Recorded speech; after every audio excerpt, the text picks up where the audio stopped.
All right, welcome to broadcast here between Albany and Drexel. Chris Marshall, Coach Tim Tuttle here with you for this one. It is a balmy 39 degrees in Philadelphia as first face-off comes out. Yeah, nice clean win there, Chris, by Beals. Way to start for Drexel. And Drexel on the offensive side of the field first. Going to get a look at their first line offense. Look like a bunch of middle relief pitchers out there. Look for 47, 50, 52, 55 for that first and second line midfield. Team looking to get on the right side of the ledger after a tough, close loss to Lafayette in a one-goal game. Low-scoring affair. That one knocked away. Albany able to come away with the ground ball. Let's see if they can clear it. And that one knocked away. Great ride by the Dragons as they look to get back into their offense. Yeah, that's a good job there. Great ride, especially against Pisano. I mean, that's a guy we want to highlight. The LSM, from UAlbany. Good save. And there's the shot off the mark. Tomac probably wants that one back, but that's going to count as a save in the stat book. And Albany taking it on to their offensive side. Pisano thinks about it. Long line of athletic rope unit players to come out of the Great Danes in Coach Marr's tenure. Yeah, Coach Marr allows his Albany. Sorry, Chris. Coach Marr allows his Albany guys to play. You know, and a talented athlete like Pisano, you kind of let him do his thing. Yeah, this is definitely a freewheeling team, freewheeling offense. Take a lot of shots, make a lot of saves. They've put out some of the best players in the world over the last 10 or so years. Of course, Lyle Thompson, Connor Fields, Blaze Reardon. One of the best two-way players I've ever seen, tell you what. Oh, absolutely. I think Blaze Reardon is he's a phenomenal goaltender, but he plays out on the field in the indoor league. He had a big-time goal a few years back against Cornell. He went wire to wire or one end to the other with his goal stick and pump faked it and finished. And that one looked like it hit the outside of the cage from Hogg. Yeah, no reset. And that no was reset going to shot clock there. Coming Drexel's way. Nice defensive stand for the Dragons. And they've been pretty solid on defense. I mean, over 2 games, they're giving up 9, which in the modern day is pretty darn good. No, I mean, listen. The theory is for every head coach, right? Whatever head coach, just in the game of lacrosse, the first team to 10 usually wins. So for Drexel Dragons, for them to be able to keep teams under 10 goals is a tremendous feat defensively.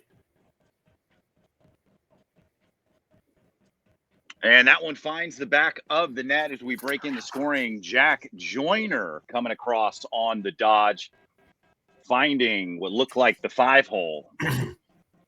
Yeah, very simple wing dodge, right over top, strong right-handed. He beats his defender. Nobody slides. That's a tough shot for a goaltender to save, in the middle of the field from about 12 yards, Chris.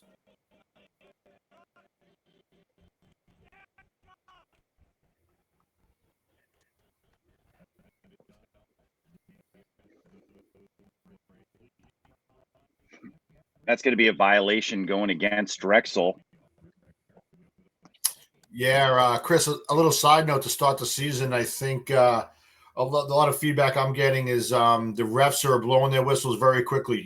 They want these guys to get down and get ready to play. So where years in past, they used to try and time it up, and good face-off guys were able to know which officials would be a little longer on the whistle and who would be a little quicker. Now it seems like they're just getting right after it, and if you violate, they're giving it over. And of course, a little quicker whistle makes your nerves a little tighter.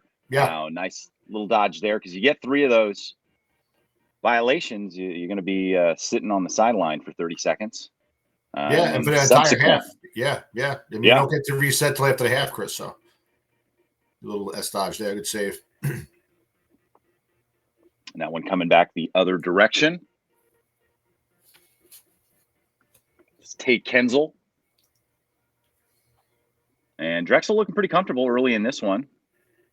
Oh, and that one coming back. Like an offsides. Correct, Chris. Drexel was offsides there. Here comes Pisano. And Pisano had a pretty nice night at the office last time out. 5 ground balls, 4 caused turnovers, and a shot. So you know that he's not afraid to let it rip. That one finds the back of the net. Great finish on the roll dodge. That one for the Great Danes. Looked like that one was Joey Carino. Yeah. The junior out of Somers, New York. Yeah, I mean, fairly simple here. You know what I mean? He just we didn't get the chance to replay, but he caught it right-handed over the top, and then went down the alley lefty and just threw it at the goal. And hey, sometimes that's the best way to shoot the ball, right? You never know what happens. Just get it on net.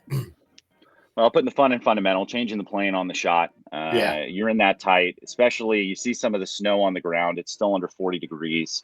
Turf might be a little frozen, which makes for some uneven bounces. I mean, I think you expect on a surface like this that you're going to get really true bounces, but that's just not the case. No, 100% right. And again, guys adjust to shooting off the turf, right? Drop their hands a little bit. You know what I mean? Maybe get that 3/4 the ball skips off the turf. But a little side note here, that's Bia's second violation, Chris. Excuse me. So the next one, the Dragons will be down a man every time he violates from that point on. Yeah, that's a tough place to be in this early in the game. Yeah. I mean, you still got another 25 minutes of game time. Yeah, and then listen, I mean, Albany, they play fast. I mean, they got a great offensive coordinator. Whatchamacallit, he played at Albany. I'm sorry, his name skips me for a second here. For Coach Merrick Thompson, who was another phenomenal player for UAlbany. And, they didn't want to hold back. I mean, this game is supposed to be played fast, and UAlbany does a great job of doing that. Yeah, I couldn't see if that one got through or hit the defender. Either way, ball's coming back onto the Dragons' offensive side. Looked like maybe they were going into the break. Yeah.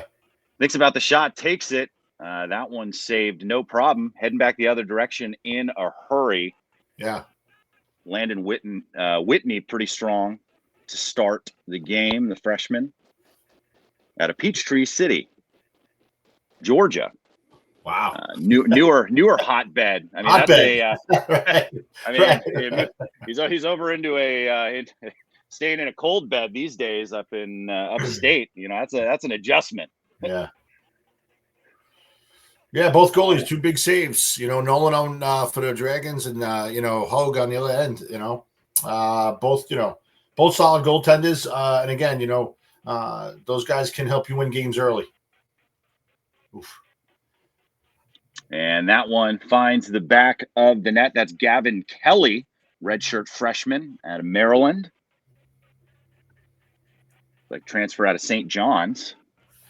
Yeah, I mean, again, here is this a big, strong alley dodge. A little late on the slide there. We're kind of sliding adjacent off the crease a little too long, and it allows Kelly to get his a better look at the goal, his hands free, and he's able to bury it.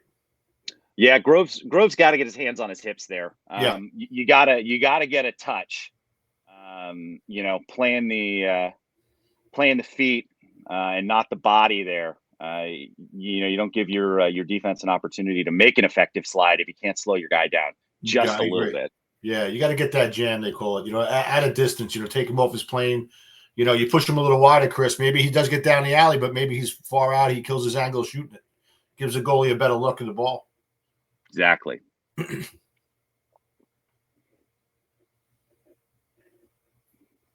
Always like to give a little shine to the D middies. right. The glue guys. Yeah, part of that rope unit, and they're going right back to that look, and that one off the mark. But another tough outing there for Grove. But I mean, you see the speed and athleticism coming downhill from Gavin Kelly. He's their leading scorer. Not surprising. No, yeah, I mean, early on, it looks like a good recipe for success, battling, and making forcing these short stick D middies to play defense.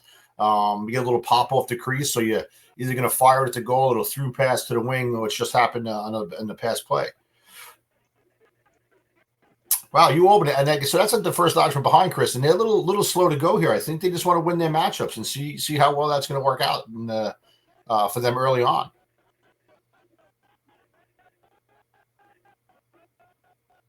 And got the shorty behind. It looks like Drexel likes this matchup. Nice slide coming across. Great one-handed grab. Good handle. But you see there, it's a great early slide, right? Forced the dodger to give the ball up. Nice adjustment. Albany rolls back. Nice little base dodge there. See if he gets the shot off. Tries to kick it back out. And that's how the shot clock's going to expire. Bit of a heads-up play, sending that to the corner so you don't have to drop the ball there and give an opportunity for a break the other direction. Get your rope unit in on the sub. Albany go the distance. Yeah, Chris, as far as rules, I mean, I would like to see that would change, right? If the shot clock's going to end instead of 5 seconds, you can't just throw it away. I think it slows the game down. I think it would speed the game up to say, hey, you know what, you have until maybe not 5 seconds, maybe 10 seconds to make a decision on it. But, you want to play offense as long as you can. But just to be able to chuck it away with 1 second and, start from that side, I think it slows the game down. I think that's a part of the game that maybe the rules committee, which is, the rules change in our game of lacrosse every 2 years. But I think that's something that could be adjusted. Yeah. What's your thoughts on that? That one I think is going to be tough to police. Yeah, I agree. You look at that. I think like when you look at sixes, where they're coming straight out the back, and there's a great look inside on the finish. That's Kesselring, the sophomore, another one out of Georgia, with the finish. But that's just a great individual offensive play. Yeah, no doubt. I agree with you. I think you don't want to give these officials too much to look at, though. But I mean, there's 3 guys on the field. It's kind of winding down. You can kind of feel, the reason for doing things, I guess. But hey, listen, we don't want to beat up on the officials. They're the third team that do the best they can, reffing a really tough game to officiate. Well, and you talk about the rule changes every year. It's tough to stay up to date. No, everything they're trying, and all the that one pops out. Oh. See if Drexel's able to get on top of it. Looked like they had a pretty good opportunity to goal. Couldn't handle the ground ball. Now it's a big man in the pile. Yeah. And that's a solid ground ball for Drexel. Opportunity to retake the lead here as we close in on 5 seconds. Yeah, we gotta get a sticker to the back of that helmet when you're scrapping that long and one guy comes out with it. He needs to be recognized, Yeah, that's Max Semple, Jacksonville transfer. Not surprising that the player from Canada comes away with that one. Right.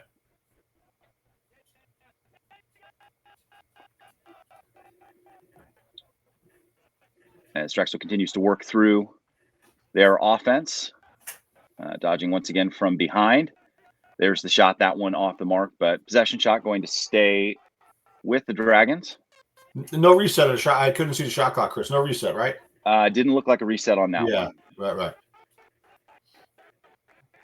Check. Yeah, about 30 seconds left here on the shot clock. That one's going to come up Albany. Didn't see what the call was, but procedure call. Yeah, it was a great check by the Albany defender. Drexel guy dropped his stick, got into play a little bit before picking it up, so that violates him right there. So Albany's ball. Nice little cut inside by James Reed. Get that clear.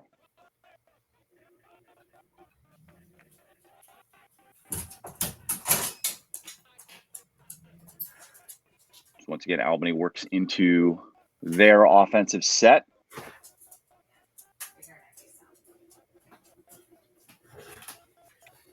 And we've seen that roll back to the left work. The Danes early. But pretty patient here in this offensive set. Yeah. Yeah, I mean, you want to work for the best shot. 2-2 tie. I think that, offense is starting to settle in a little bit.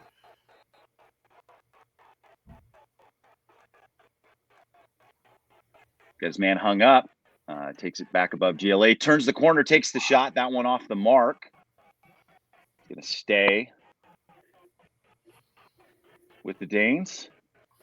Yeah, that's a great job by Hogue to keep his feet moving, off the, like you said, the little pressure, little, drive by the defender. You keep your feet moving, turn the corner.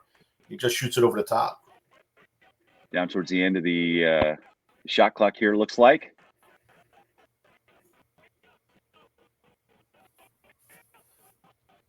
And that one back to the corner as the shot clock expires.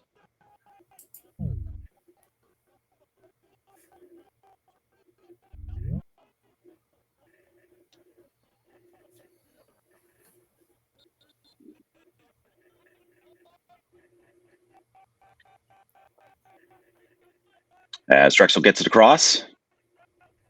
Pretty clean in the clear game from both of these teams so far. Yeah, I mean, I think, both coaches expect to be, over 80, 85%, on average, probably better on some days, clearing the ball. Anything under that, these D1 teams, they're going to make you pay.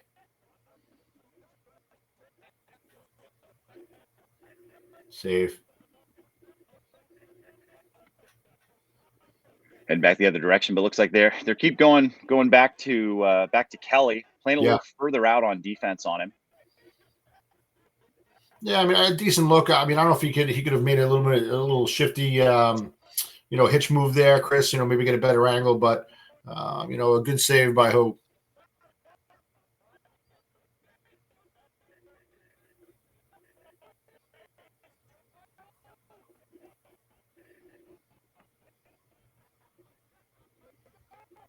A little bit of a ISO play here as they head back behind. So Kesselring is the matchup he likes. A little two-man game. They get the switch. See if that's the one they wanted. And great defensive play. Yes. Good call, Chris. Yeah, I mean, great job there. Way to jam him, lift, no hold. Good no call by the official.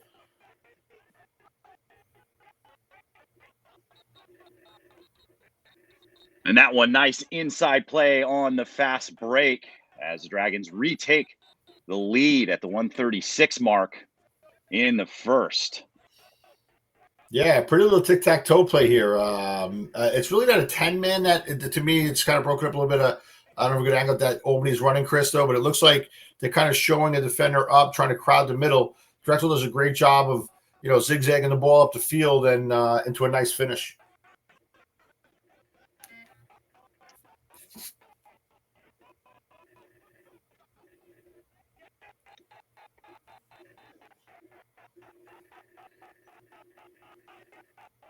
Man, it looks like we're going to get a timeout here. No, we got a violation again. Oh, violation. Yeah. Third man up. Yeah, you said it earlier, Chris, right? 3 of those, and you're a man down until the second half begins. So, the Albany offense here, and this is a deadly EMO. It's going to be a tough road for Drexel if Beals can't maybe get under wraps or maybe pick someone else to, get the X next time.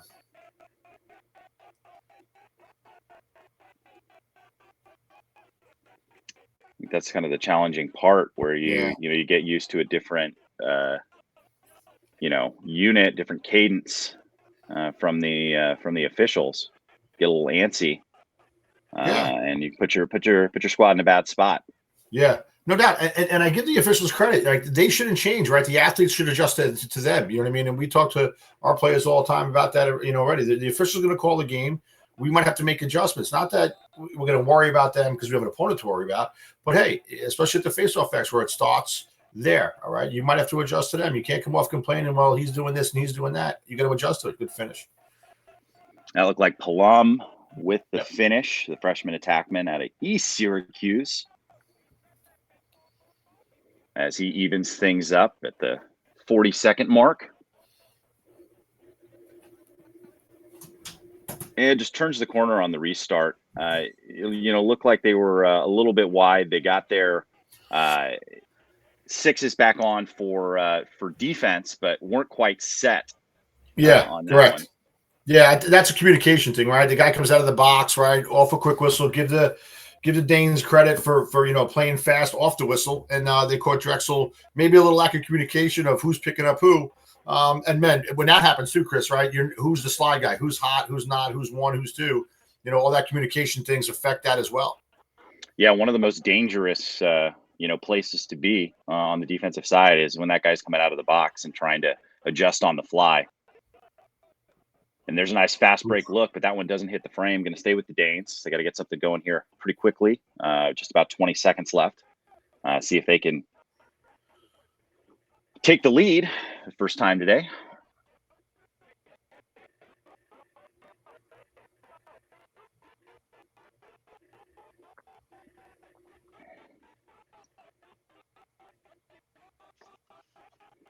It's like finger on the shot.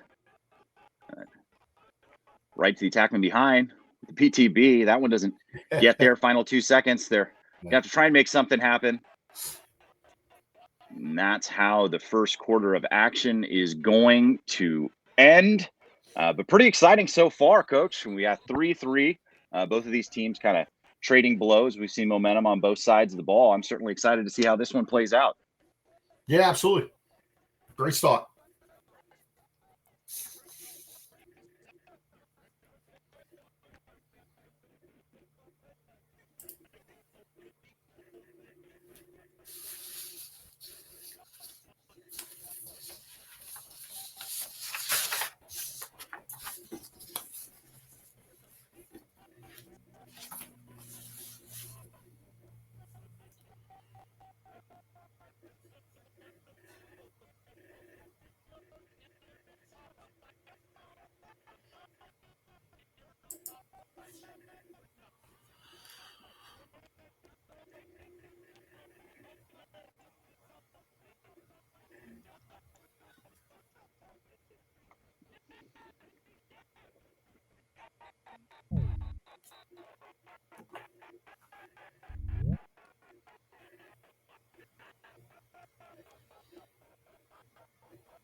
And just about ready to get back to the action here in quarter number 2.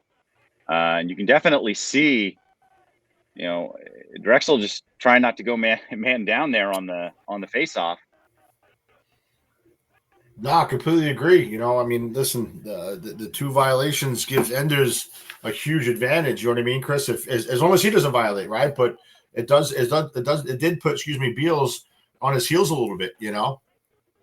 Yeah, it looked like Beals was just kind of trying to keep him in front on that one, not going for the clamp. Yeah, and that's probably not a bad decision, by the coaching staff. Just step down the line, force him to win it back, or maybe you can get a touch as he tries to pull the ball out, and you're able to scrap for it. And that one finds the back of the net. I mean, that's just top cheddar. Love to see that one from Alex Pfeiffer, the sophomore out of Lake Grove, New York. But that's just too much juice. No doubt. This is just a simple, hey, rear back and let it ride. Sachem North high school grad would get his hands back. Great job hiding the ball behind his head until he has to snap it. And that's a great shot, stick side high.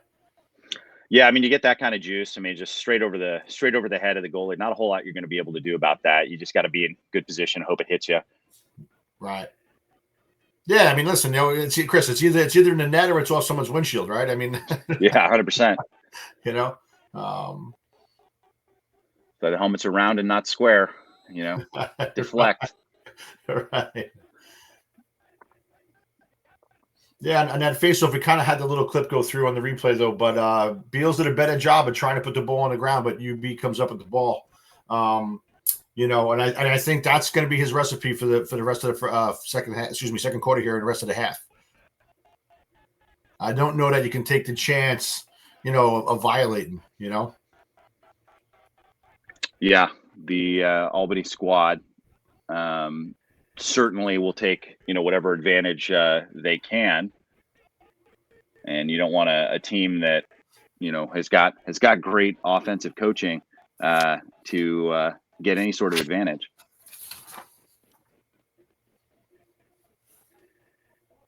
About 20 seconds left here on the shot clock. See what they can get going. That one off the mark, but going to be a possession shot. Staying Albany. Yep.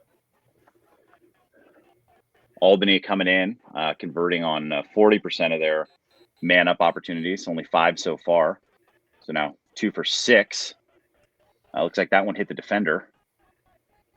So they got a reset. Yep. So it must have gotten all the way through to the goalie. Yeah. So opportunity to extend the lead.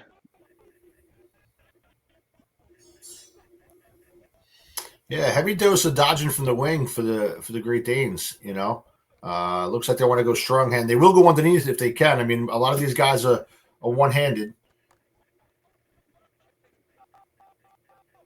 That certainly hasn't been something that has slowed down the offensive players at Albany. All right. No, and listen, when you have the Thompsons come through and they kind of set a trend, I think. Oh, good shot there. Oh, right around the corner. Yep. Proves his angle. Ryan Doherty, freshman, coming through, getting his name in the newspaper. Yeah, and I think he had no choice, right? I mean, you might instead of trying to really turn hard, a question mark and come back, he just goes straight up the field here. Keeps the ball in his left hand, a little left hand shovel there, right around the goalie. Again, no slide there by the Drexel Dragons. A little late to go. It seems like both teams are kind of like, hey, let's win our matchups. We don't want to create offense by sliding and recovering. Not that's not something they won't be able to change later on, Chris. But to me, at least, that's what it seems like. Both teams are content on, hey, we got to win your matchup to be successful. And he's going to come away with this one. So 3 purple shirts chasing it. That ball looks like it's going to stay in bounds. And looks like stepped out on that one, Jacob Smith. Right along the sideline. Unlucky play after a pretty tough ground ball. Yeah, no doubt. He got a Drexel Dragons player down after the hit there as the training staff out to take a look. So hopefully he's all right. Can't see a number on that here. But taking a look at these squads, it's been a really competitive game so far. Yeah. I mean, I think both teams had their chances, but I think for Drexel, right? You're worried about the faceoff. No, that's a thing. Does that kind of change how you do things? And again, it's make it, take it. For Albany at this point. So Chris, the theory would be, hey, if you're not winning at the faceoff X, right? You're not winning there. You got to get stops defensively. And so far, the last 3 possessions by the Great Danes, they were able to finish, and Drexel has not been able to get a stop. And Connor Beals, the player that was down, so it's something to keep an eye on. Oh, right. Moving forward as the training staff have to take a look at him. So we'll see if he makes his way back out onto the field. Obviously, can't be too careful with anything that comes in high. Yeah, correct. Yeah. Sam Diatoro is the backup for Beals, so. We'll see if he takes the next face or if Beals can shake it off. But again, you're right, Chris. You got to be very careful with anything that's around the head. And it looks like they're going to get a reset here. Kelly going back to his left. Great slide. Quick double.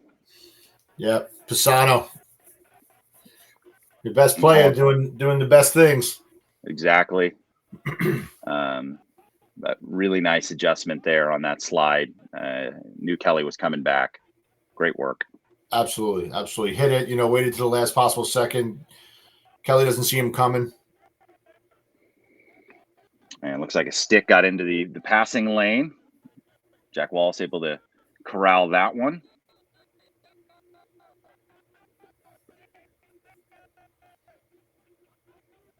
Comfortable, a little clear there. I think it's good right here if the Dragons can get back in this. I know it's only a 2-goal game, but they played a ton of defense. I think they really should take their time, try and work for the best shot.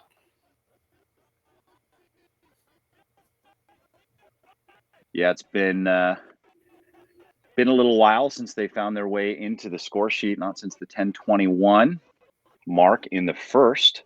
So closing in on 10 minutes scoreless for the Dragons. This Albany defense is settled in.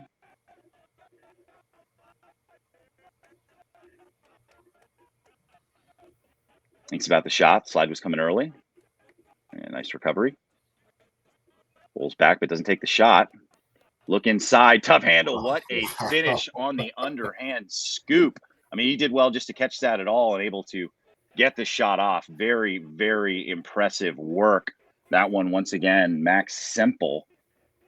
I believe that's his second of the game. I mean, this is just an athlete making a play. I mean, the slide comes across, so he's catching the ball going away from the goal, Chris, and he's able to, swing that ball around under his through his wrist. I don't even know how he got in. I mean, the angle was so tight. I was shocked that it got into the goal there. Oh yeah, for sure. A little bit of a no look. I mean, at that point, no look. He just kind of flipped it towards it. It's great awareness. I mean, know where the goal is. I mean, you get inside 5 yards. I mean, all you really got to do is hit the frame and miss the goalie. Right. Exactly. It's a big area for a goaltender to cover. Yeah. 6 by 6. Yeah. Don't get the benefit of the additional padding like they do indoors. Yeah, I think we had a quick little violation. I think it was an in and out. The defender picked it up, ran through the crease, from being in and coming back out again. So that turned the ball over back to the Great Danes. And again, another face-off win by Enders. So we'll have to keep on that now for the next 9 minutes, giving the ball back, see if Albany can stretch their lead back to 2. Again, heavy out of the 1-4-1 set for Albany.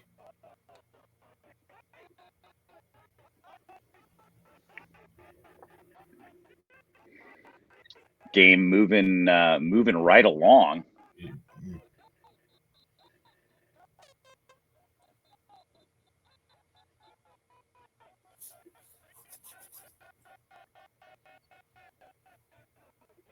Nice double. Someone's open. See if they can get away, and they're able to. Yeah, that's a great job by Drexel's defensive double there. Not only the double, the key off that double, Chris, is that they got the Albany attacker to go away, right? As he's traveling away from the goal, it allows your other defender to recover. So that's a great job by not allowing to the double the guy that's to continue to get towards the goal or head down towards the goal. So kudos to good save there. Kudos to the defense. That one coming downhill. Like that was Hogg on the shot. And the Dragons' opportunity to tie things up here. They sub to the midline, get their offensive unit back on the field.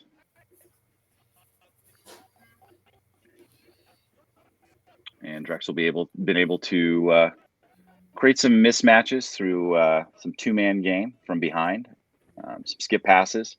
Able to create some lanes. Simple with it here. Looking for Kelly, but way out on the defensive side is Grove. Quick slide. There's the shot. That one finds the back of the net. What a finish, high to high, coming from Luke Tomac, junior out of New Haven. And just like that, we're knotted up at 5. Yeah, great job. Stop on one end, results in a goal on this end, Chris. And I wasn't thrilled about the slide here. You slide into the ball carrier's face on adjacent. Allowed for a big step down there. I wasn't thrilled with the I couldn't see the number of defender to slide to it. There's a difference, right? Pisano before slides as the attacker's back is towards him in a great slide. I think this one, he would, the Albany defense would want that one back. And there's a big face-off win for the Dragons. Thinks about it, takes the shot. No problem at all there for Whitney. If you're watching the live stats, looks like there might be a mistake in that one as Graydon Hogg, attackman, listed as the goalie there. But appears to be Whitney between the pipes for the Danes. Oh, yes, you're right, yeah. Yep, it's Whitney. You're right, Chris. I made that mistake before, too. It's Whitney in the goal, and Hogg's a big-time attackman midfielder out of Canada. Yeah, and you see him trying to force him to go right. Goes into that, kind of one hand cradle at the bottom. So doesn't really want to shoot with that hand. Right. But seen him be successful this season. And, speak the devil, here he comes, working on the 2-man, back to his left, which is what he wants here. He's got the shorty matchup. But you see him as he goes to that right side. Yeah. Just keeps his right hand on the bottom. Yeah. Great look inside. Yeah. Great look inside. See if they get the reset here. I couldn't tell if he got a stick on it or not. Nah. Looks like they're going to get it. 22 seconds. Correct. Yeah. And a little side note, Chris, too. So Diatoro took that last face-off. So Beals is not back yet. Having some success. Fair to point out that it doesn't matter who takes the face-offs on the violations. They try that scoop shot. Once again, this one goes wide. 5 seconds left on the shot clock. See if they try to get anything going or just kind of leave this one in the corner. Going to have to go quick. 2, 1.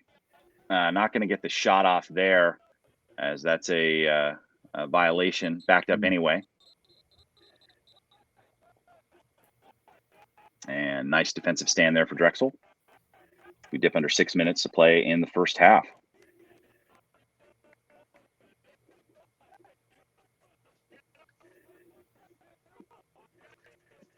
Oh, tough pass inside. Oh, but Drexel able to win the ground ball game. Yeah, no doubt. I'm impressed with Albany. They're extremely aggressive on their ride in a 5-5 game. Even when the ball crosses over the midline, Chris, you know what I mean? They're not wasting time going after it if they feel like they can. And I feel like that's been a bit of a hallmark. Yeah. These Mar teams. I mean, they play. It looks like the Zebras getting together for a conference. But they play fast. They got good athletes. Yeah. So I mean, they're gonna try and outrun you. Yeah, no doubt. I mean, and again, it's like I see a lot of teams nowadays, like maybe the old neutral zone trap with the Devils won 3 Stanley Cups. It's kind of like the same thing in lacrosse. They're allowing you to come upfield a little bit. As soon as you get over that midline, we're gonna press you. Especially if a pole carries over or they're looking for a hidden 10-man. Oh, what a great move! Yeah, look inside. That's a excellent finish for Drexel. They're able to find the back of the net. Looks like that one, Zach Augustine. Nice. Senior, a bit of a local product, Landenberg, PA. And on the bounce in tight. Great finish. Yeah, like you said, Chris, right? Just get it on goal. It doesn't be pretty, but that looks like it was a big overhead bounce that Whitney went down and right over the shoulder. And it's so tough to judge those. You're correct. Yeah. Yep.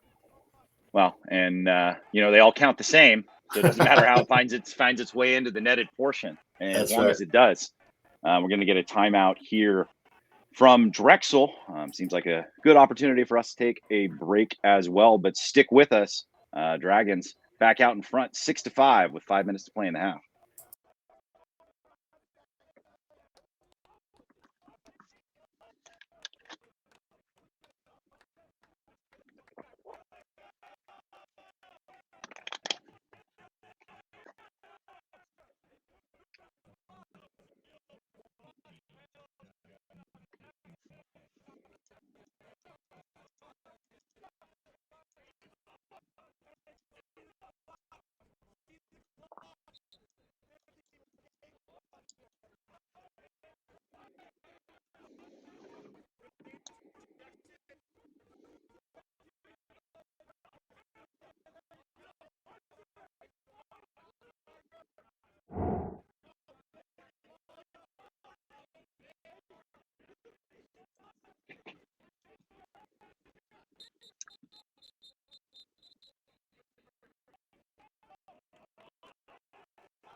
And just about ready to get back to the action here.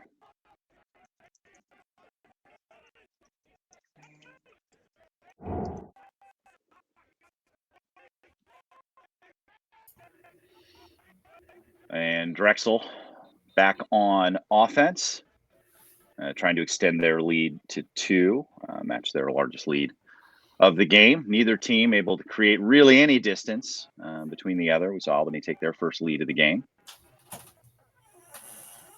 And another one finds the back of the net for Drexel as they're pushing their lead to 2.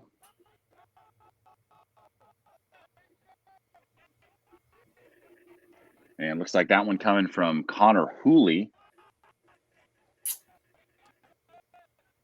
And right on the doorstep.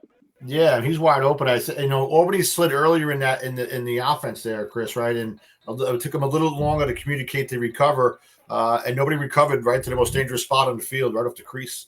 And that's a great look as the attacker was driving hard right-handed to find his teammate right on the crease. I didn't get the number though, but a great finish. Tic-tac-toe. Hey, it's a game of runs, right, Chris? I mean, Albany was up by 2. Fogo swing here. Drexel back up by 2. It's a game of runs. Absolutely. These games can turn on a dime, especially with the way that the faceoff X has been going. I mean, you see the possessions turning the tide. As Beals went out after taking a little bit of a knock. And then Drexel makes a change to faceoff X, able to get a little momentum going in their corner after adding a little bit more possession. Albany's been playing a lot of defense here in the last 3 or 4 minutes. So you have to think those defenders might be getting a little tired. Love to get an offensive set if you're Coach Marr, just to give your defense a break. Yeah, that's a great job by Diatoro to come in, opportunity knocks, and he's able to win 3 straight faceoffs. I mean, Albany just won the last one, though, but changed the momentum for his team. That's a great job. Yeah, and then, coming in cold, literally, just above freezing in Philadelphia today.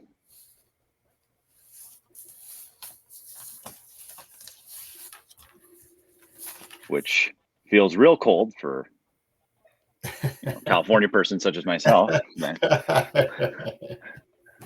Yeah, but I know these guys are used to it. Yeah, I mean they practice it all week. It's always like they practice in sweats and sweatshirts all week. Another finish. Wow, on a run. They're finding that inside look. That one coming from number 50, Whit Crawford. Another redshirt freshman making an impact for the Dragons.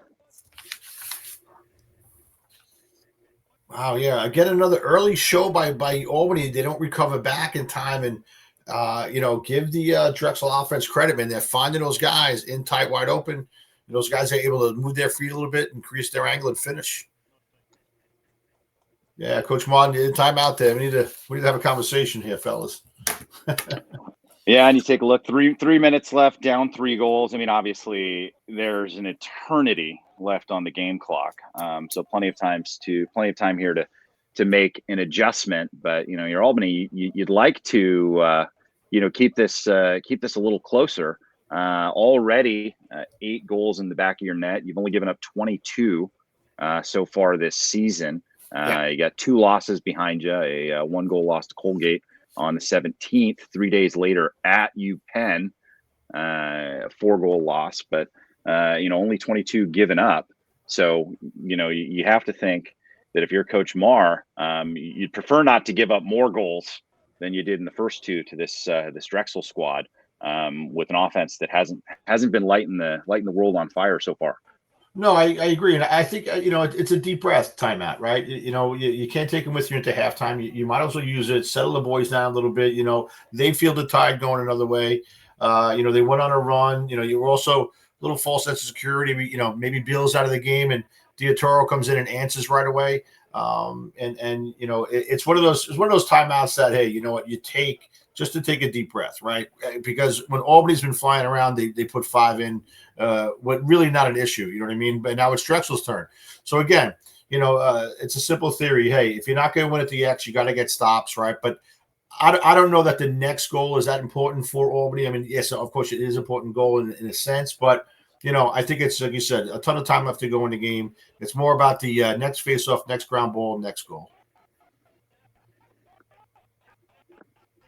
And that's at least a win on the clamp. And comes away with the ground ball. And that one looks like it's going to be Dragons once again. Yeah. They're able to get that one back to McGill. Yeah, off the scrap. Yeah, it was. I mean, it wasn't one clean by the Toro. We try to tell our guys, and I think it's a philosophy across the game. Hey, if we're not winning faceoffs and the ball's on the ground, the theory is, you want to keep the ball on the ground long enough for us to pick it up, Chris. Right? So sometimes guys spend a lot of time trying to scoop it up when they should be checking.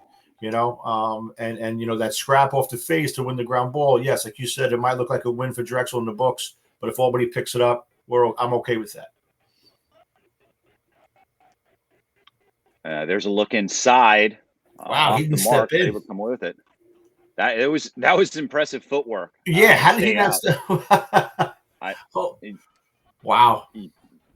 Yeah, because you think even if you catch just like a little bit of a push, he's walking the tightrope there. He's going to get at least a toe in. Wow. Hey. Better balance than I got. I'll tell you what. Absolutely. There's another quick double. That one gets inside. And they're going to get a reset, it looks like here. Yeah, I mean, that was a great save by Whitney. Yeah. Yeah, I mean, a great save. And Chris, I mean, again, that's another, slide from Albany, and Drexel's able to find the inside guy. They just didn't finish.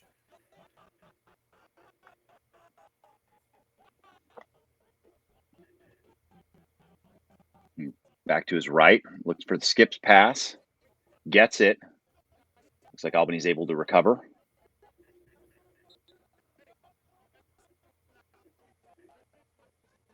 And another big save by Whitney, and then that one finds the back of the net on the rebound. I mean, those are the toughest saves to make, and toss your hats. That's 3 for Max Semple. But again, another great finish inside on a tough handle from the product out of Coquitlam, British Columbia. Yeah, I know. I mean, the transfer from Jacksonville, that's great hands. A lot of Canadian guys and the Iroquois, they do a great job of finding those balls in tough spots, and he's able to, through that scrum, pick it up, find it, and finish. And like you're right, Chris, it's a tough goal. You spread out a little bit, you play good defense, you get 2 stops from Whitney, and then a little scrum, the ball doesn't go your way, and it's a 4-goal lead. Yeah, I know when talking to players, talking to teams, it's you have to put your goalie in a position to be successful. I agree. Whitney was giving them an opportunity with those two big saves. He's playing well. I mean, I don't think the score is representative of how well he's playing. Drexel's getting some really good looks in tight, and they're going to call another timeout here with 75 to play.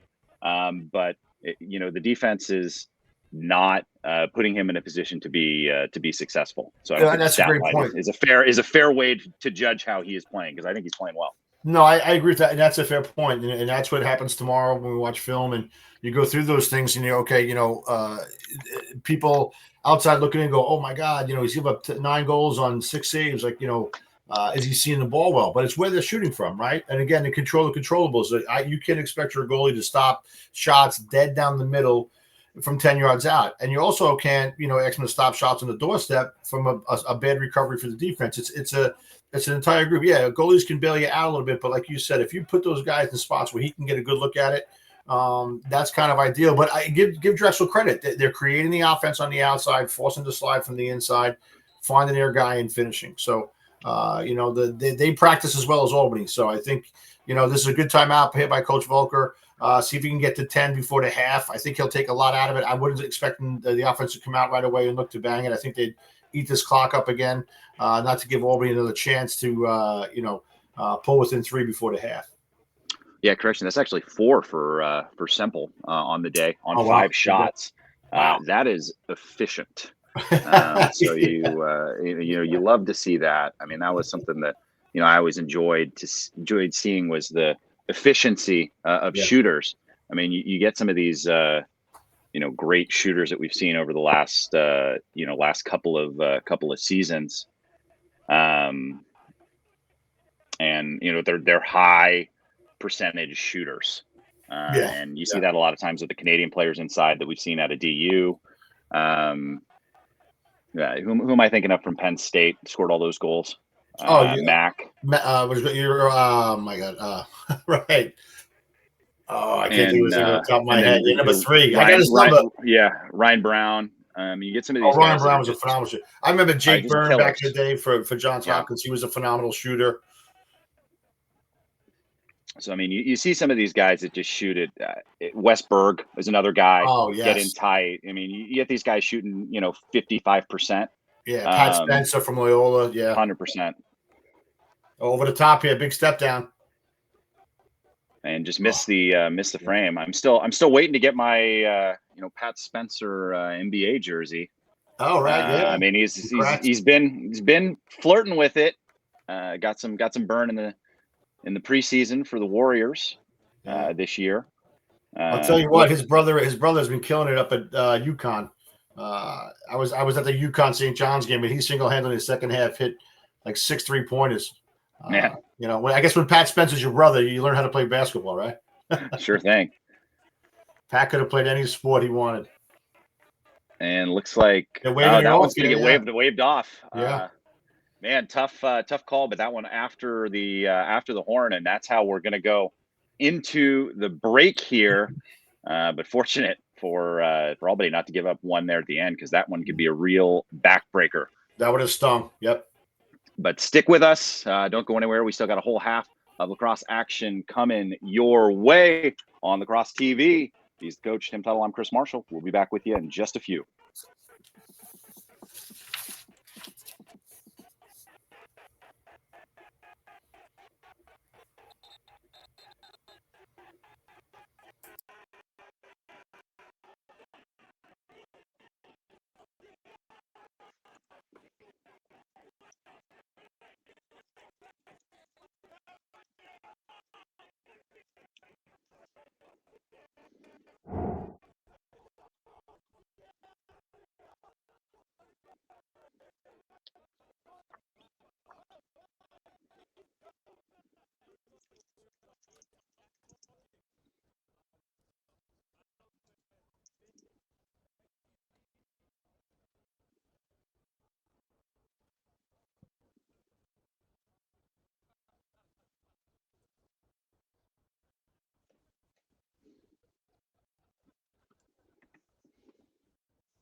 And just about ready to get back to the action here as we start the second half. Drexel on top, and there's another violation to start the second half. Something got the Dragons in a little bit of trouble, and quick shot just off the mark. But that one's going to stay with Albany. But again, getting into some trouble. Only one penalty coming out of the violations, as they were able to clean it up towards the end of the half, and that one was Sam DeTrolio on the faceoff after Beals went out. Yeah, clean game, which is what you would like. Let the players play. I think too. Checking over the stats, Chris. Not much difference. The only difference I can see after looking over was the 3 violations by Beals. Which gave Albany 3 wins. Other than that, these teams are evenly matched. The score doesn't, dictate that. But that's the only thing I can come up with. Yeah, and a big game so far from Semple as he has 4 goals. Yeah. All the rest of the goals, individuals on both sides.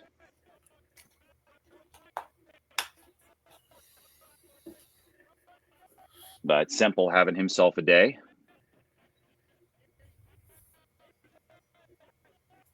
I think the big difference when you look at the scoreline here is in the ground ball game.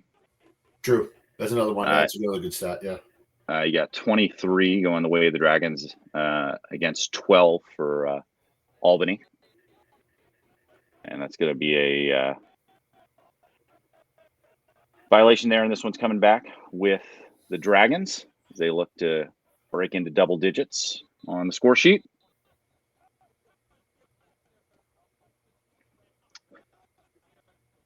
But both teams, that one. A little sloppy coming out of half for both teams, yeah.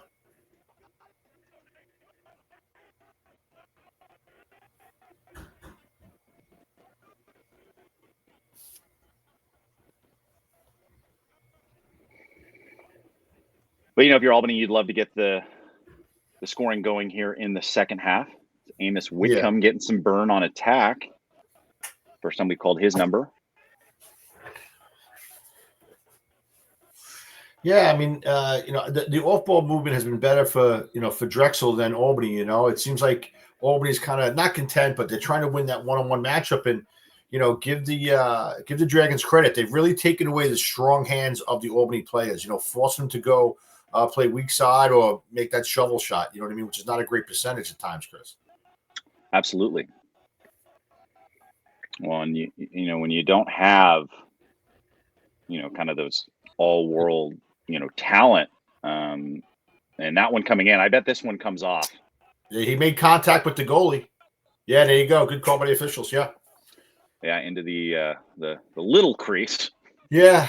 In front of the goal there mouth. Was quite a bit of controversy. If last week when Maryland played Syracuse, and I know you caught the game, Chris.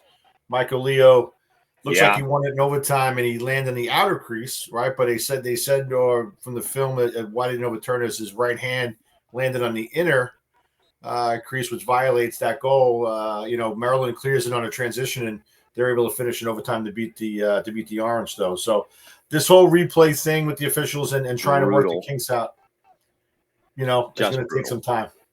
Yeah, just like any new rule change. I mean, you like to, get the call right, and letter of the law, that is the correct call. But I think we're seeing, some slowdown. You see the same thing in soccer with the VAR. Right, soccer International, where I heard that. They've been trying to dial in, make sure that the goals are counting and everything, and so they're still adjusting those rules as well. In terms of the offside. Yeah. So where it's the thinking about moving towards the Arns Wenger rule, where the whole player would have to be offsides, which is complicated in itself. Right. So I think it's you try to continue to make things simple. And there's a great take, loses footing a little bit, but misses the frame.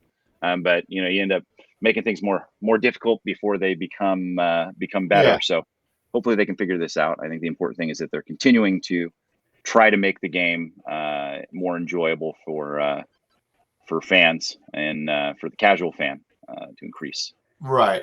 And you're right. Again, most officials, they just want to get it right. You know what I mean? I don't think anybody's out there looking to, have a bad call stand. So, and again, to take away, any more that the officials have to officiate by maybe using replay. And like you said, they got to work those kinks out as well, too.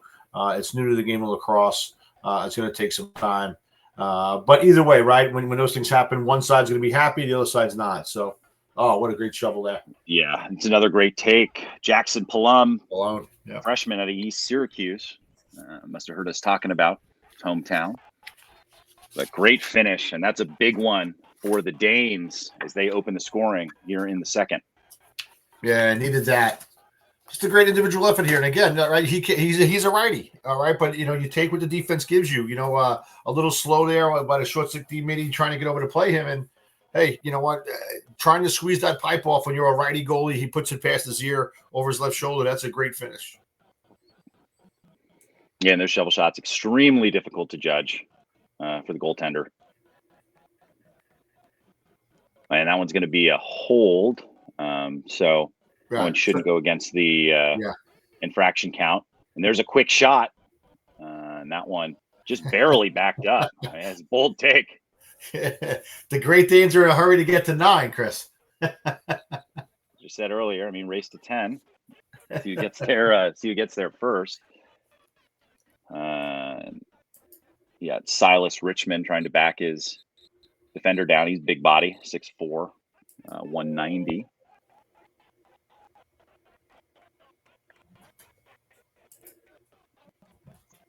And look up top, handled. 40 seconds left on the shot clock. That one off the mark, but backed up by Hogg. He's going to bring it in.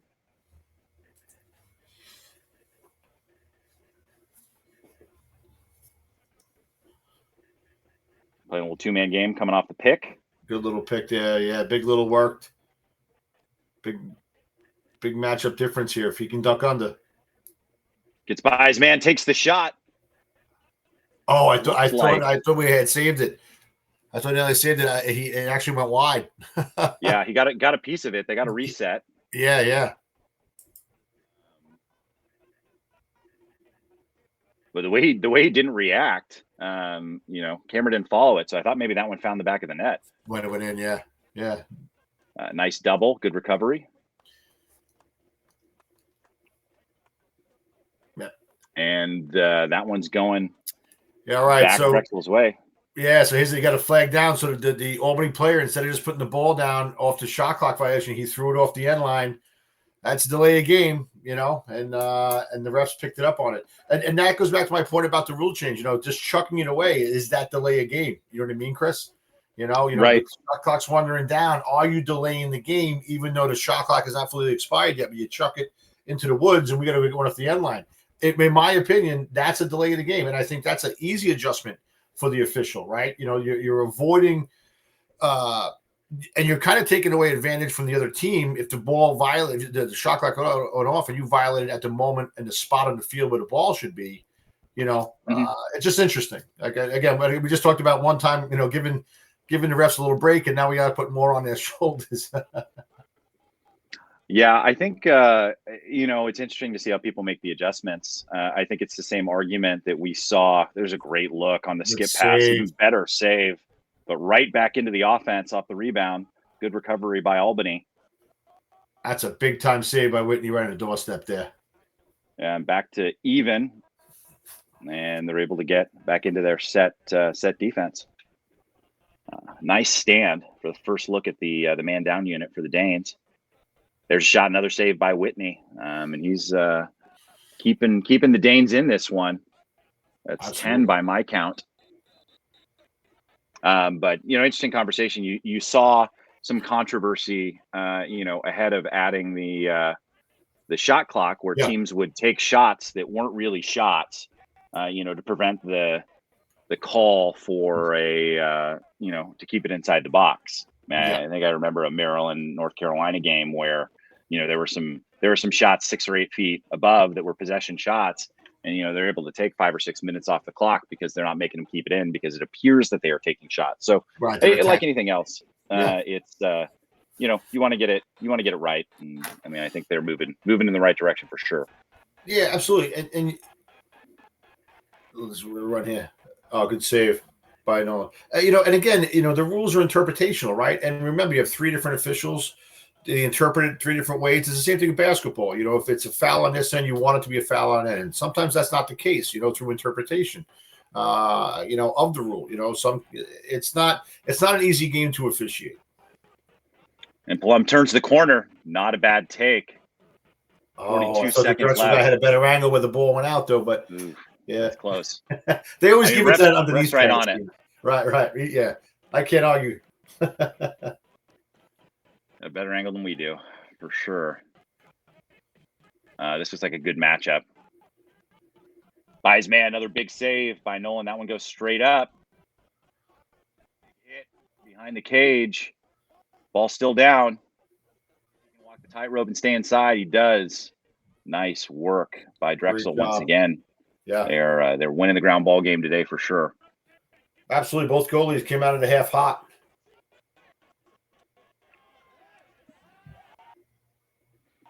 Great job by Pisano there to kind of show up field, try to split the back two, kind of quailed the transition offense for the Dragons. Well, just one goal here in this third quarter, so the time bleeding off very quickly. So it's been a clean game, so it's going to be a short game. Only 2 penalties. Yeah, that doesn't favor well for the Danes, right? Being down by 3. You know, they're trying to play fast on their end, but, you know, you got to get something for it. You know, and Drexel's playing faster. I don't think they're really slowing it down. Looks like both teams are ready to attack once they get settled and get their guys on the field. So, you know, Coach Volko's looking to stretch the lead, and obviously, you know, Coach Marr, to Johns Hopkins alum, looking to battle it out to finish. Oh, and that one looked like it hit the pipe and came down. Oh, I was going to say, able to swallow it up. Right. I was like, Whitney was down. How did that not get in the goal there? Wow. Hey, we gotta love the crossbar, right? Yeah. Sometimes friend, sometimes foe. Right. And a look from Whitcomb. Load at 6 foot 220. Oof. Should be playing tight end. He'll see if he's able to use some of that size to his advantage. That one off the mark. Looked like maybe the defender took a little bit of at least the follow through. You know, if you can disrupt the follow through, it'll disrupt the shot. And Whitcomb, I mean, leaning on his defender.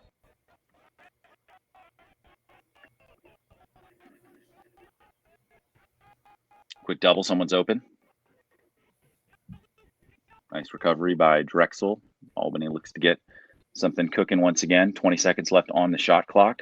Great look inside. Just can't quite find the back of the net. It's Doherty on the quick stick in the air. Let's roll back, turn in the corner. That one off the pipe. And that one stays in the crease. Nice work once again from McGill. Both these goalies, like you said, hot here in the second half. Good opportunities to score for both teams, but goalie's just slamming the door right now. No, absolutely. Yeah, I mean, listen, you can't for anybody who looks at them, what they were seeing on both sides. There's another great look. Threw it away. Yeah, both these goalies into double digits in the save department. Coming in, Whitney, believe averaging 11 saves per. That one off the mark. I mean, you look at some of those teams. I mean, obviously, you know, Blaze, Reardon, bit of an anomaly, you know, averaging, 16, 17 saves, you know, on a team that's scoring, 21, 22. I mean, they were getting up and getting down. Yeah. But they're not afraid to, get their goalie to make some saves. Right out that, and I think I give Coach Mark credit. I mean, he plays his style. We're gonna play fast. We're gonna push it. You know what I mean? I think that good goaltenders kind of take that with some confidence in them. You know what I mean? And rather than being, oh my God, if we turn it over, it might come down. Right? Rather think the positive than the negative. Right? So Coach Mark, the goalies that he's turned over, obviously including Blaze, who's just a phenomenal goaltender. I give him credit, and goalies should love to play in that system. Yeah, I think it's personality too. Yeah, I mean, you look at the goalies that come out of Maryland, and they look alike. Yeah. I mean, those are guys. Great look inside. What a finish! That one, Curcio out of Raleigh finds the back of the net after beating his man, and first goal for Drexel here in the second half pushes the lead back to 4. Yeah, that's a tough one. For the Danes, just a little S move from the high wing, kind of gets underneath a little bit. The slide's a little late, if not at all. I mean, it didn't look like it was great, and he's able to bury it before he ends up stepping into crease. Nice finish. Yeah, and then I think you look at the mentality. You get guys that are used to seeing a lot of rubber and want to see a lot of action. And I think that's the first violation against Albany. I think there. That was. I didn't know if they violated. It looked like Tutorial won the face-off, and everyone stopped for a second, like in shock. Yeah, flipped You know it what I mean? back. And then he picked it up, and he was going forward with nobody in his way, and he threw back. Yeah, interesting play there, but he's going to slice it. Yeah. Dragons got it. And I think you look at Coach Marr's personality, and you see the creativity and sort of like the love of the game, and right. medicine game really comes out in his players and the players that he recruits to play there. Very much so. Yeah, and I think that if you're a high school senior or a grad transfer that has an opportunity to play and wants to play in a system like that, I think today's athletes love to play that. I think they can play free a little bit inside a system, give us some kind of rules to play by, but let us play. And that's definitely the medicine way of playing this game. And and that's the thing I love, and that's why you look at. I mean, obviously Virginia gets the recruits, but you look at the Albany players, you look at the Virginia players. They're great athletes. They're two-way guys. Those are the guys that make good professionals, and that's why Coach Marr, Coach Tiffany produce a lot of professional players because they're guys that can play on both ends of the field, and so it's fun to watch. Yeah.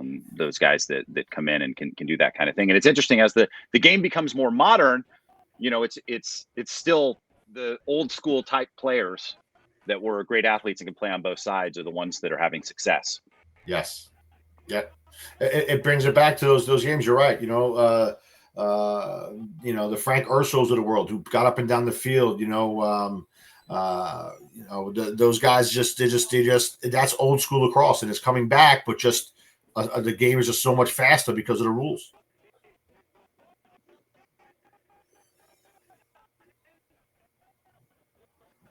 Tommy Schreiber out of Maryland back in the day, again, and like you're right, the athlete part about it is, I think what it's come to be who you want to recruit as the Drexel Dragons are man up here is, you want athletes who play lacrosse rather than athletes who think they're, lacrosse players who think they're athletes.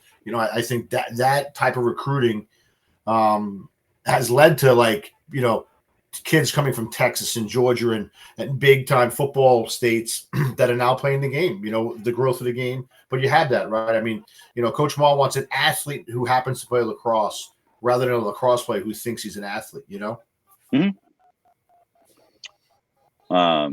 Guys like Doug Shanahan, Kyle Harrison, want to play offense, defense, take faceoffs, and there's another big save by Whitney. Those were fun guys to watch. Yes. Yeah. Yeah. I mean, think how special that was. You had a guy like Kyle Harrison, he could win the faceoff, and you didn't have to worry about subbing him. And those type of athletes. I think we're going to get to that eventually. I mean, especially the guys of the face-off, I think you have to have it. I'm not a big fan of removing the face-off and just pitching it out. I know that's always been a topic of discussion at times because I think you take away from what an athlete that's like a relief pitcher, right? Something that they do very, very well. And to me, it hurts kids. It hurts an athlete who could specialize, have an opportunity to play at a big level if we took the face-off out of the game.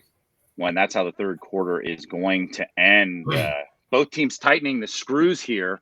Only one goal on either side after a pretty high-scoring first half by these two team standards so far this season. But we'll be right back as we come back for the fourth quarter of action.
And just about ready to get back to the action here and follow up on a conversation we had a little earlier here.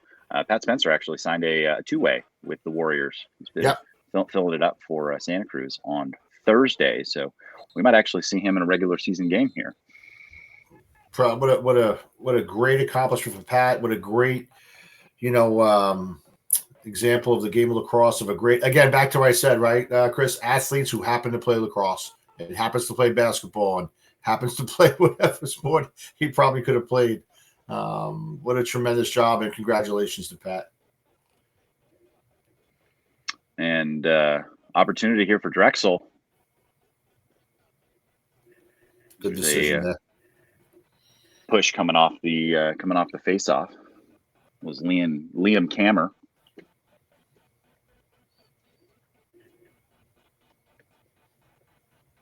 Sticking with this first line, Tomac, Kelly,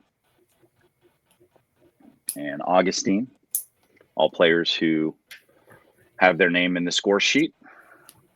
A G for each of those guys.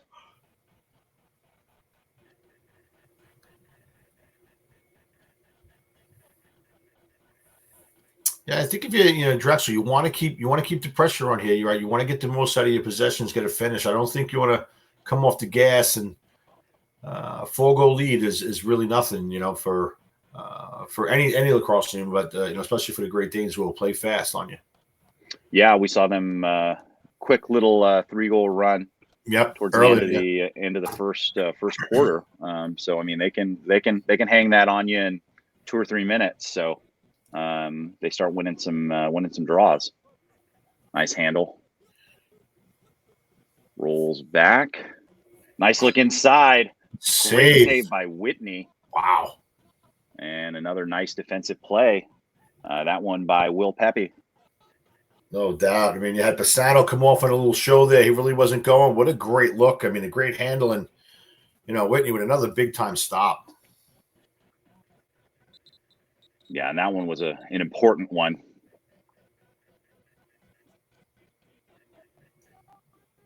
There's Pisano. Let's try his luck. Got a little drag there, right, with the long pole. Well, you see what's working. Trying to hang his guy up. He had Tackman. He had Semple stuck on defense. So I mean, not a bad idea. No, I agree. Free. Yeah. Nothing gets the guys more fired up than a LSM putting one in the old onion sack. Thinks about it, rolls away.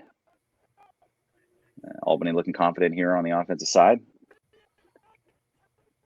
Yeah, I thought Cressman was going to hitch there, come over the top, Chris. I thought. Yeah.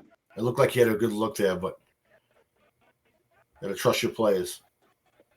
Maybe some of the success that McGill has had. Got the players thinking a little bit. There's another save for McGill. McGill's had a real listen. I think both these goalies have, like I said, we said earlier, coming out in the second half, they're probably stealing a few, Chris. You know what I mean? Probably a few they shouldn't. Yeah. One, and right now the bounces are going Drexel's way. He had one in the middle of the field. Maybe not the best decision in terms of the pass. Going into a double or triple team, and it kicks right back out to the Dragons. So, a little bit of bad luck for the Danes on that play, but things are coming up Dragons here on their home pitch.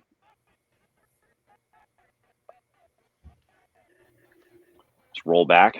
He's back at his hands free. Good slide and recovery. Well done. Little 2-man game. Get the switch that they wanted, and able to get back onto original defenders. As Simple gets the pole again. Swim. That's a great job of Lichnitsky, the short stick D-media there. A lot of D-medias allow themselves to be opened up. You know what I mean? He did a great job of jamming that on the big little switch, pushing the attackman to the end line, and ends up in a turnover. I know a quick feed and a shot there, but that's very impressive by him. Yeah, Stratton on the backup there. Great job.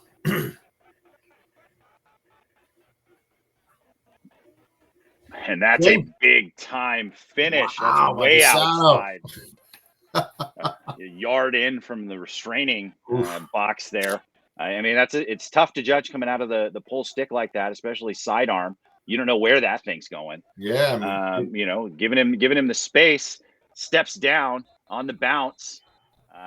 You know, off stick. That's a very hard save to make, and that is an important goal for the Danes as their best player out making something happen. And we'll see if the Danes capitalize on this momentum. Yeah, great point by you, Chris. Right, that's an off-stick low shot to the low 90 there. That's a great shot. You know, coming off the pole there. I mean, you know, off-stick side by his ankle, forced the goalie to move his hands all the way across his body. Well done by Pisano. And we've seen, you know, these polls be really effective, you know, offensive players. I mean, I obviously, you know, guys like Newman, absolute cannons, right? You know, Brody Merrill, and these guys coming downhill, and especially from that angle, you can get it coming across your body, you can bounce it, you can have that go low to high. It's a very difficult shot to judge. Yeah, and that one coming back the other way looked like maybe a failure to advance there. Yeah, they didn't get over inside the 20. Yeah, you're right, Chris. Yeah, I mean, you know, letting these long poles, you know, I mean, again, I even, you know, preach to, you know, some high school guys and even the middle school guys, like, let your long poles shoot. Let them go down there and let it ride. You know, I mean, the game would dictate that they might be on that side of the field. So why not let them have the opportunity to at least see it, practice it, and possibly, you know, get very good at it. Man, when you've got temperatures in the 30s too, that low angle skip, you know, you might get a little extra juice. Yeah. Off the turf. Great on point there. So even more difficult to make that save. And another ground ball coming up Dragons. Yeah, that failure to clear kind of stings a little bit. You know, the Dames win the face-off up, and then your best player does that, and you're back on pushing the ball offensively. Spoke too soon, Coach.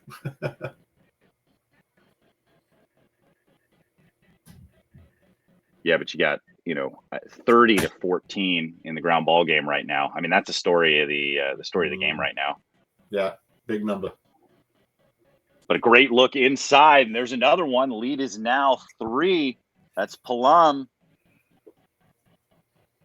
Check marks next to his name. Second of the day.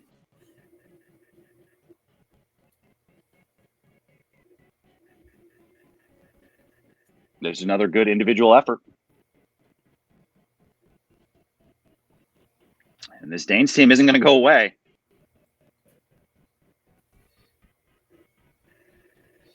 Not at all. Timeout by Coach Walker.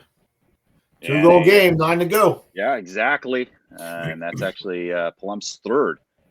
So, you know, really heating up here in the second half after 1 in the first. So don't go anywhere. We're going to take a quick break as well.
And with just about 9 minutes to go here, this one an important face-off, and going the way of the Dragons. But that one popped out and comes up Great Danes. You know, win the battle, but not the war on that one. Way to not give up on the play. Big opportunity cut it to 1, and that's exactly what we see happen. That's 2 goals over a span of 15 seconds to get the Danes back into a 1-goal game. That's Fingar. Wow, he just steps right into this and just lets it go. High to low. Excellent finish. Fundamental. You got to make physical contact there, right? I mean, he's got his hands free. Don't worry about checking the stick. Just tap him. Maybe it takes him off his plane a little bit, and not get such a clear look at the goal. Now we got a ball game.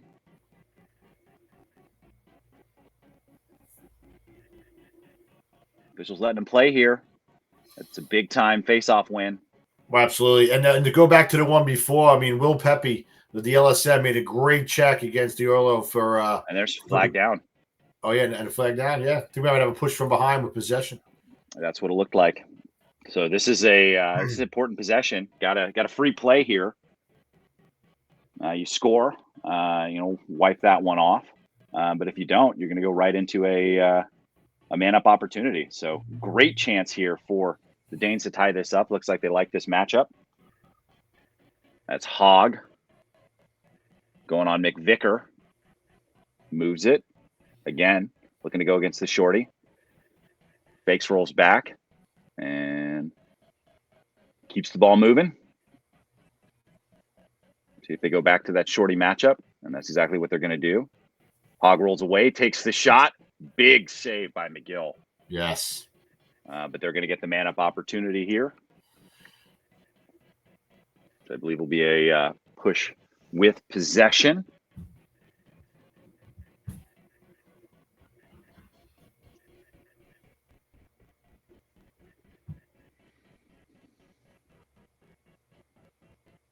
And great opportunity here for Albany. No doubt. I think you make the most of it. I mean, it's not a definite have to score with so much time left on the clock, though, but it would be nice to be patient and work for a really good shot, a great look. Good luck. There it is. Oh, nice look inside, just off the mark. But that was the look they wanted. Right. Absolutely. Or shoot it right away, right? If you got it, take it. Absolutely. I mean, like we talked about. I mean, these Albany teams are always fun to watch, and if you've got the opportunity, and there's a big save. Let's see that one going to sneak in. No, yeah, McGill stopped it. Pulled off the line by McGill. Yeah, a bit of a nervy moment. Now heading back the other direction. Away from pressure. See if he's able to find some help, and he does. Yeah. Gets it over to Kelly. Kelly on the shorty. Nice look inside. Is it in? A finish. Oh, it's in. Oh, wow. Yeah. Okay. Holy cow. Looked like maybe Whitney got a piece of it, but that is unbelievable, right on the doorstep. The coming off of sorry, Chris, go ahead. Yeah, officials coming together, but that one's going to stand. So we get another look at it here. Oh, they showed off the ball. Oh, I mean, off the wow.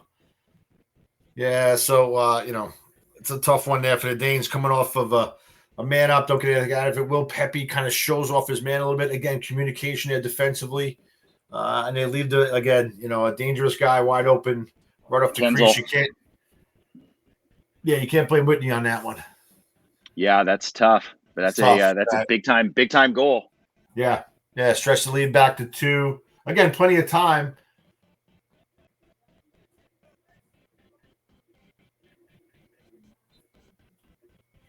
And now this is going to be that's 2. Dane's ball, yeah. So it's still plenty of time here. Yeah, that's 2 violations there. I mean, Duel did the first one when to start the half, and now that one. Still plenty of time. I mean, they get one here, and again, Beals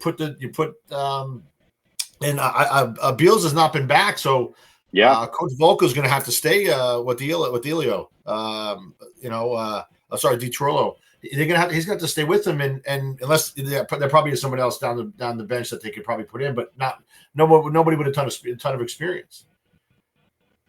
Yeah, that's why it's important to get those reps at practice. Be ready to go when your number is called. And Yeah, and Sam Drexel was ready. Yeah, he's done a great job. I mean, filling in for Beals. I mean, phenomenal. But it's tough to come out and violate to start the half, knowing now that all right, 11-9. Is it a big face-off you need? But I guess everyone's a big face-off, right? At this level. Yeah. Yeah. 100%. Backside look finish. Finds the back of the net, cuts the lead back to 1 at the 5:47 mark. Danes are hanging around. Yeah. Hey, and if I'm Coach Maul right now, I'm saying, hey, we got the advantage on the face-off, right? Don't jump, right? Just play clean. He'll be hesitant to try to win the face-off, because if he does and misses the whistle and violates, we're going to EMO. Yeah, and that's Wickham's second goal on the season, and that's a big one.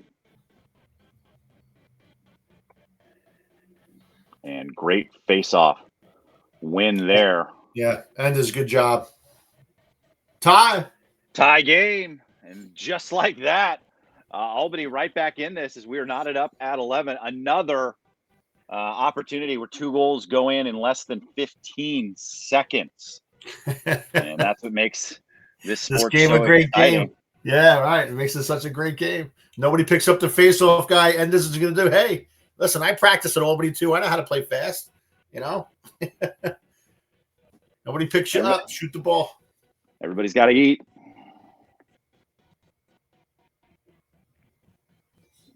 That one comes out and pops back to Drexel. As they look to get back on the right side of the ledger here. Nice roll away from pressure by Augustine. Moves it down below. But, 0-0, 5 minutes to play. That's exactly right. Everything up until this point it doesn't mean anything. It's all history. Momentum feeling like it's in the Danes' corner at present, but that can change quickly. Save. And big time save.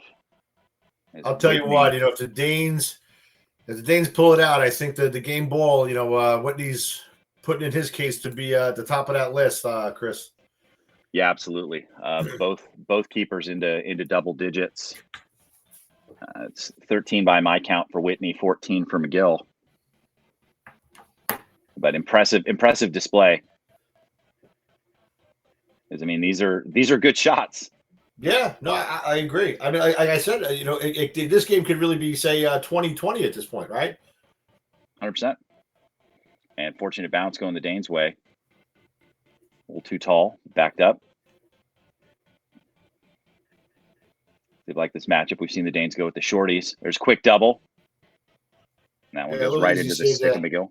Yeah, not too much on that shot. We got to play hit pass in transition here. This is fast. Opportunity for the break. Oh, and my God. Off the defender. Did it hit the defender? Or did I get to the I missed. I'm sorry, my guy got cut off. Looked like that one hit Max Neeson. Or let's take a look. I mean, you take one of those shots in the gut.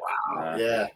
That is something you're willing to do, but it's got to leave a mark.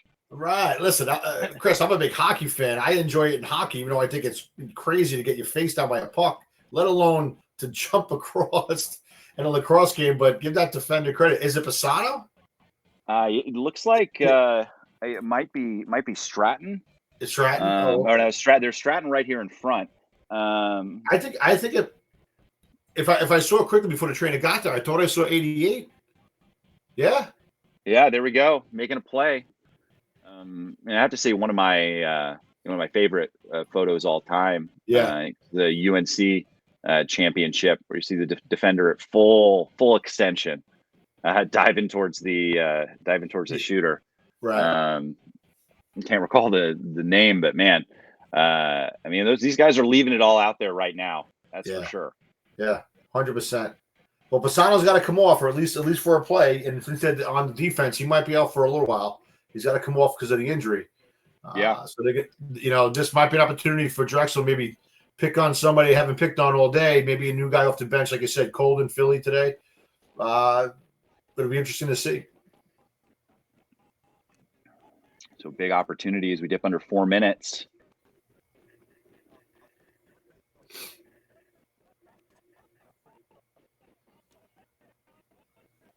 Joyner looks for help. Got the shorty. Well done. Good D there by the shorty.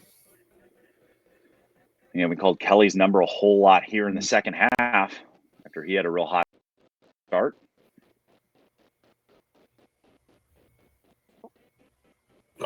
And that one finds the back of the net. Great individual effort, able to switch hands, increase his angle. That's a big-time goal by Gavin Kelly, redshirt freshman. Yeah, I'm not all that thrilled with going over the head with a short stick on an alley dodge here by the Dane defender. No need to. You're a big guy. Keep driving him down the left side. Killing his angle. Let Whitney get a good look at it. He kind of created a little offense more for the Drexel Dragons there than he needed to. But Gavin Kelly getting on the score sheet once again.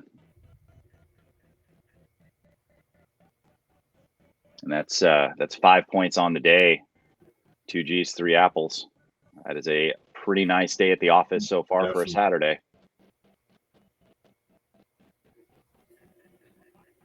And watch out, we got McGill's out of the cage. Bang, they tied the back of the net. And just like that, you get a bounce and tie things back up. That's Doherty with another check mark next to his name. That's his second of the day. And that's just good awareness. Yeah, McGill came out because the point defender stepped up to join the scrap with the ball on the ground. Albany's able to pick it up. 2 exchanges, and the ball's in the back of the net. McGill was trying to recover back to the crease there. Didn't get there in time.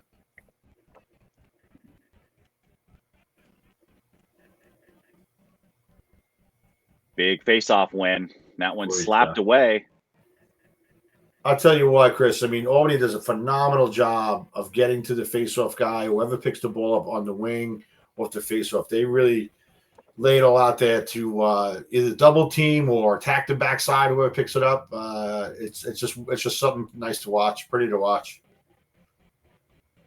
And see if Albany can retake the lead for the first time since the second quarter, early in the second quarter. Yeah. Yep.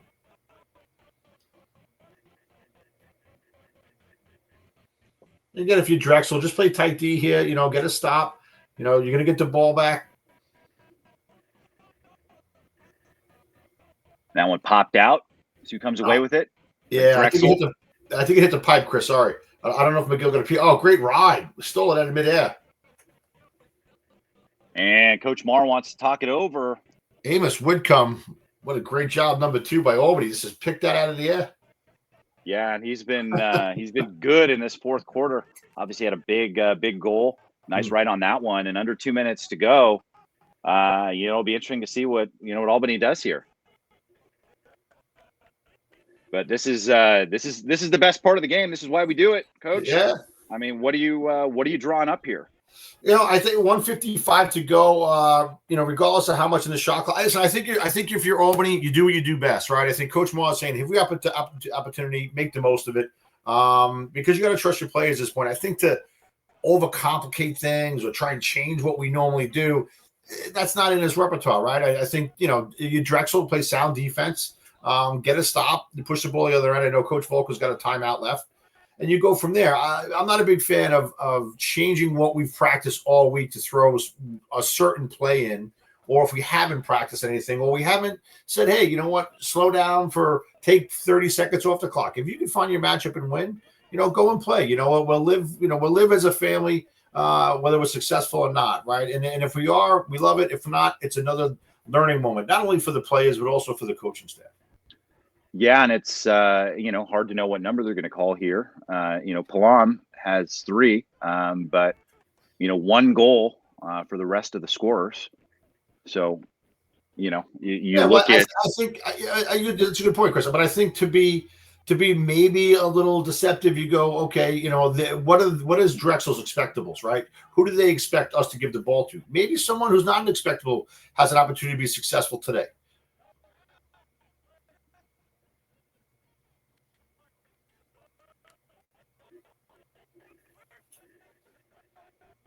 Rolling away, turning the corner. There you and go. No problem at all there Right. for McGill.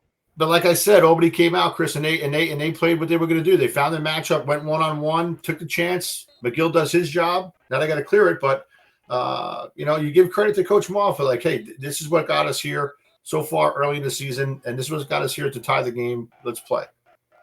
Well, and there's a look inside, just off the mark. That's a great look. I mean, yeah. Do you call timeout here?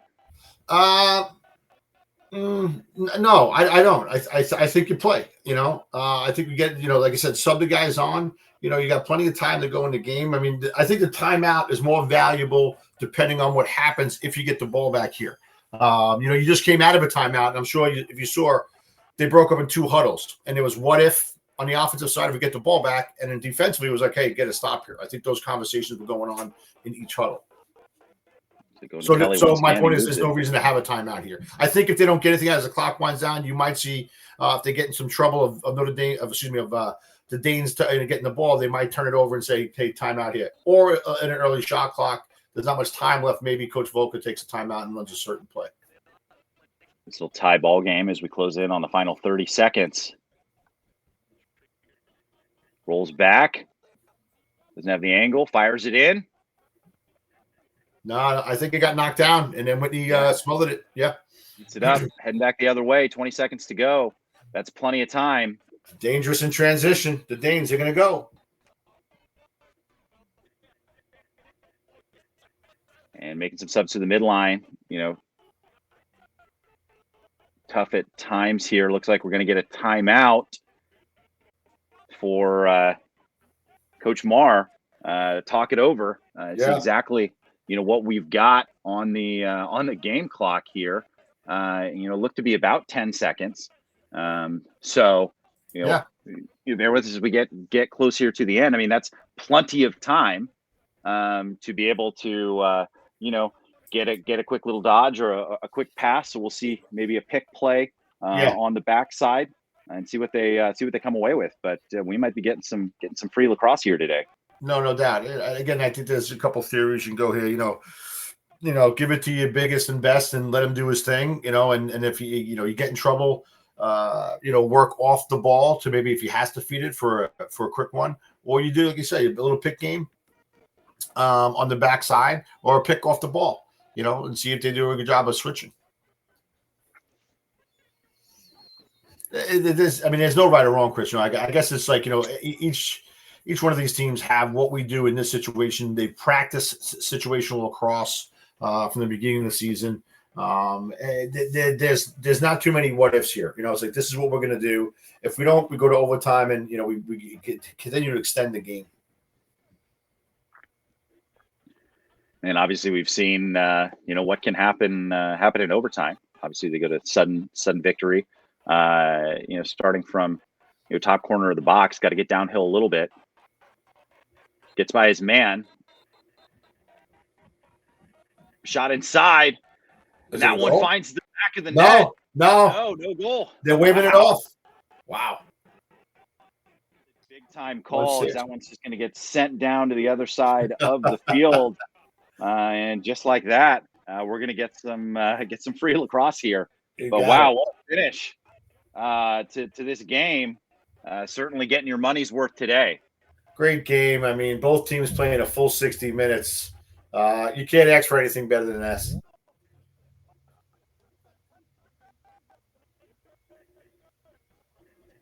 I'm fired up to see how this one comes out. It's been, you know, back and forth at the faceoff X, so it'll be interesting to see how this first possession goes. I mean, there's two kind of schools of thought when you're in one of these overtime periods. And if I'm correct on this, Chris, you know, those violations carry over. So you know, whatchamacallit, Triolo's got to be careful. You know what I mean? Triolo, you know, he's got to be careful not to violate. Yeah. Yeah, and he's been 10 for 19, so he's over 50% since taking over for Beals. So yeah, this will be really interesting. But I think you look at I mean, we just keep rolling here. You look at whether you call the timeout if you win the faceoff straight away and get your offensive set in, or if you let him play. And but it's hard to tell what they're going to do here. So I'm excited to see how this one plays out. Yeah, absolutely. And again, there's two schools of thought. Some coaches let us play. Let's see what happens first. Some coaches are going to bang that timeout as soon as they get underneath the restraining box line.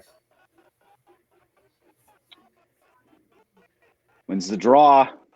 I'm sure Coach Volk was screaming timeout with that big defenseman, that big Will Pepe. Exactly what we saw. Absolutely. That kind of takes everything, flies out the window there, right? When you see that, big 6'5" guy coming down the pike to check your faceoff guy, who's not always your best stick handler, right, Chris? We know that. Yeah. You call a timeout. It didn't look like he sort of knew exactly what he was going to do with it. He's like, no one is coming. So we're going to put this one on the frame, but I think a good timeout there. We've seen some strong dodging, from Gavin Kelly. They've been liking to go through him. Obviously, we've seen Simple open a lot on the backside. Tomac also been dangerous. So it'll be interesting to see who gets the ball in their stick, but they've been going against those shorties. So I'm expecting to see Tomac or Kelly coming downhill.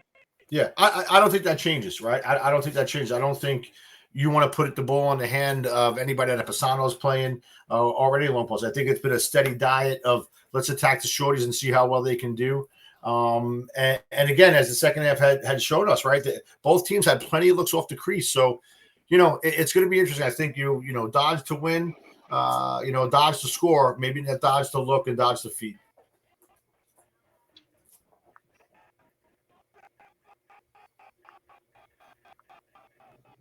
Yeah, we'll see who going to start with. It looks like it's going to be Kelly, and they're sticking with the shorty on that matchup. Yep. And that's a lot of what we've seen. Luke Grove, a pick coming up here. Oh, he's going to go pick over the top. No, okay.